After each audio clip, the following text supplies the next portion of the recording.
اللہ کے پیغمبر محمد رسول اللہ صلی اللہ علیہ وسلم کی ایک حدیث آپ کے سامنے رکھنے کی کوشش کروں گا،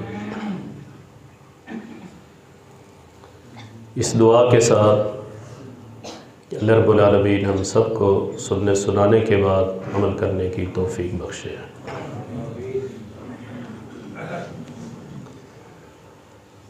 صحیح بخاری کی حدیث ہے، آپ کی اور میری ماں حضرت عائشہ صدیقہ طیبہ طاہرہ رضی اللہ تعالیٰ عنہ فرماتی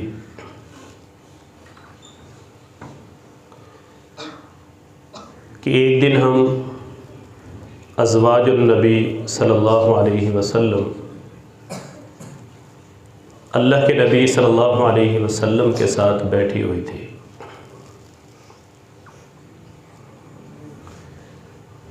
ام المومنین میں سے اللہ کے نبی صلی اللہ علیہ وسلم سے ایک نے سوال کر دیا۔ وہ سوال یہ تھا، کہنے لگیں اللہ کے نبی صلی اللہ علیہ وسلم، ایتنا لحوکم بک یا رسول اللہ صلی اللہ علیہ وسلم، آپ کے جانے کے بعد سب سے پہلے ام المومنین میں سے، ازواج النبی صلی اللہ علیہ وسلم میں سے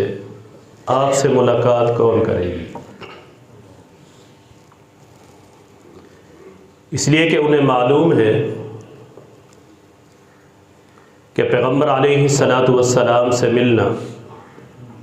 اور سب سے پہلے ملنا یہ ایک عظیم سعادت ہے، اور وہ یہ بھی جانتی ہیں کہ اللہ کے نبی صلی اللہ علیہ وسلم جو جواب دیں گے وہ جواب بھی حق اور سچ ہوگا۔ تو نبی علیہ السلام نے فرمایا، ان اطولکن یدن لحوکم بی، مجھ سے سب سے پہلے وہ ملے گی جس کے ہاتھ سب سے لمبے ہوں گے۔ اور اس طرح کی بات ایک مرتبہ کائنات کے امام محمد رسول اللہ صلی اللہ علیہ وسلم نے اپنی لخت جگر فاطمہ الزہرا رضی اللہ تعالی عنہ سے بھی کی۔ فاطمہ اللہ کے نبی صلی اللہ علیہ وسلم کے ساتھ بیٹھی ہوئی ہے۔ یہ فاطمہ جنت کی عورتوں کی سردار ہے، اور میرے نبی صلی اللہ علیہ وسلم نے فرمایا تھا فاطمہ نبی کے جگر کا ٹکڑا ہے،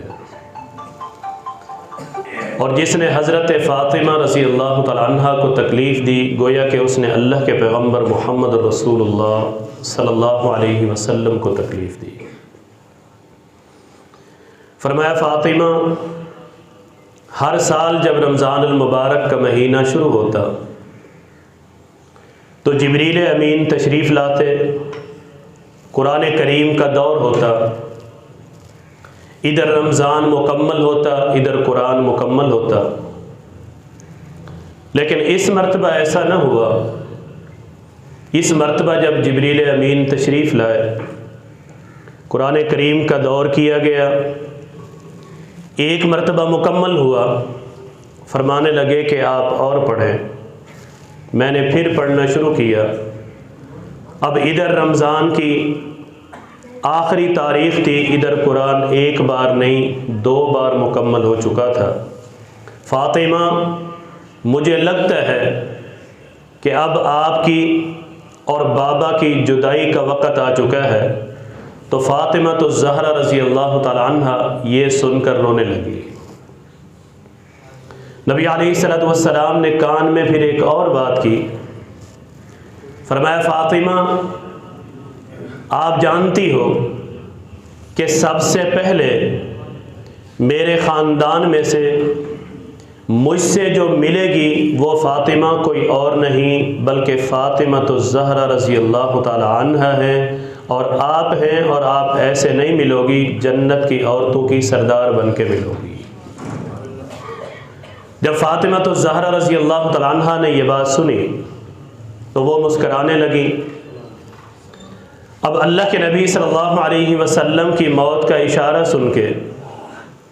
انہیں رونا آ جاتا ہے، اپنی موت کی خبر سن کے وہ مسکرانے لگتی ہیں، اور یہی بات اللہ کے پیغمبر صلی اللہ علیہ وسلم نے ازواج النبی صلی اللہ علیہ وسلم سے کی کہ آپ میں سے مجھ سے سب سے پہلے وہ ملے گی کہ جس کے ہاتھ لمبے ہوں گے۔ حضرت عائشہ صدیقہ طیبہ طاہرہ رضی اللہ تعالی عنہ فرماتی ہے فَآخَذُوا كَسْبَةً يَزْرَعُونَهَا، ہم نے ایک پیمانہ لیا، ایک فٹا لیا،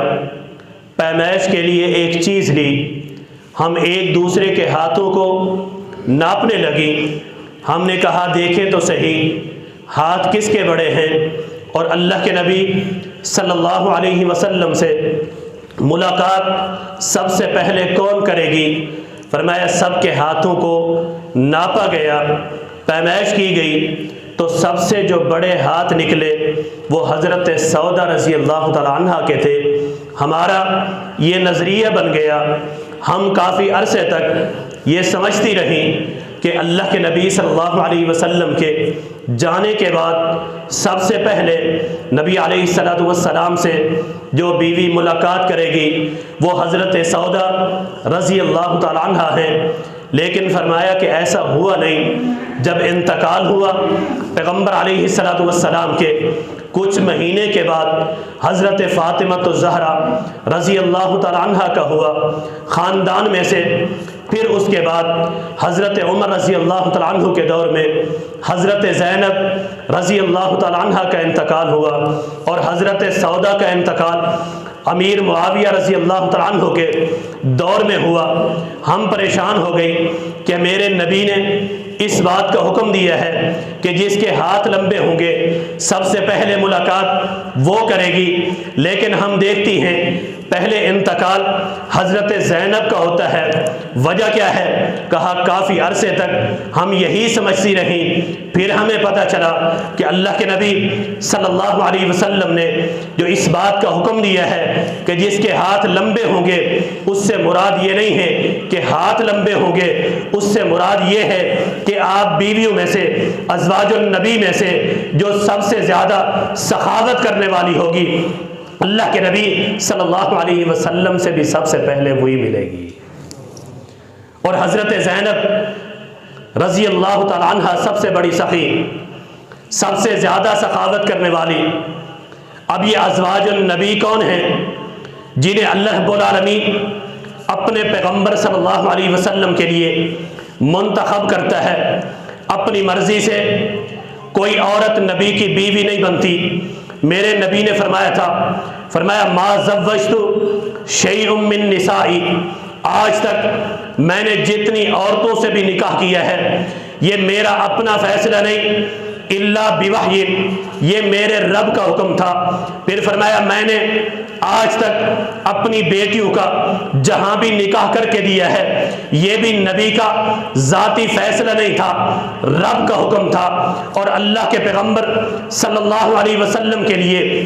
اللہ رب العالمین انہی عورتوں کا انتخاب کرتا ہے جو دین اسلام میں نشر و اشاعت کا سبب بن جائیں، جنہیں اللہ رب العالمین دین کی فہم عطا کرے۔ صحابہ فرماتے ہیں ہمیں کوئی مسئلہ درپیش ہوتا تو ہم سب سے پہلے اللہ کے پیغمبر صلی اللہ علیہ وسلم کی پیاری بیوی ازواج النبی امہات المومنین حضرت عائشہ صدیقہ طیبہ طاہرہ رضی اللہ تعالیٰ عنہ کے پاس جاتے کہ میری ماں یہ مسئلہ ہے، ہمیں بتائیے اس میں اللہ کے نبی صلی اللہ علیہ وسلم کا فرمان کیا ہے۔ میں یہاں رک کر یہ کہنا چاہوں گا کسی انسان کے فہم میں غلطی کا احتمال موجود ہوتا ہے، اس لیے کہ وہ انسان پیغمبر نہیں ہے، وہ چاہے صحابی ہو، وہ چاہے تابعی ہو، وہ چاہے تبع تابعی ہو، وہ چاہے محدث ہو، وہ چاہے بڑے سے بڑا امام ہو، وہ چاہے چاہے عالم ہو، وہ چاہے غیر عالم ہو، لیکن تفہیم کے اندر، فہم کے اندر غلطی کا اگر احتمال نہیں ہوتا تو وہ صرف اور صرف ایک ہی ہستی ہے، اور وہ ہستی کائنات کے امام محمد الرسول اللہ صلی اللہ علیہ وسلم کی ہستی ہے۔ اس لیے کہ میرا رب اعلان کرتا ہے،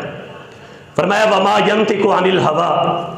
ان هو الا وحی یوحى۔ اللہ کے نبی صلی اللہ علیہ وسلم آپ تو اپنی مرضی سے لبوں کو حرکت نہیں دیتے جب تک رب کا حکم نہ ہو۔ میرے نبی کا صحابی جب ہر چیز کو لکھا کرتا ہے، پیغمبر علیہ السلام کو پتہ چلتا ہے، صحابہ منع کرتے ہیں، میرے نبی فرماتے ہیں اے صحابی ہر چیز کو لکھا کرو، والذی نفسی بیدہ، اس ذات کی قسم جس کے ہاتھ میں محمد مصطفیٰ صلی اللہ علیہ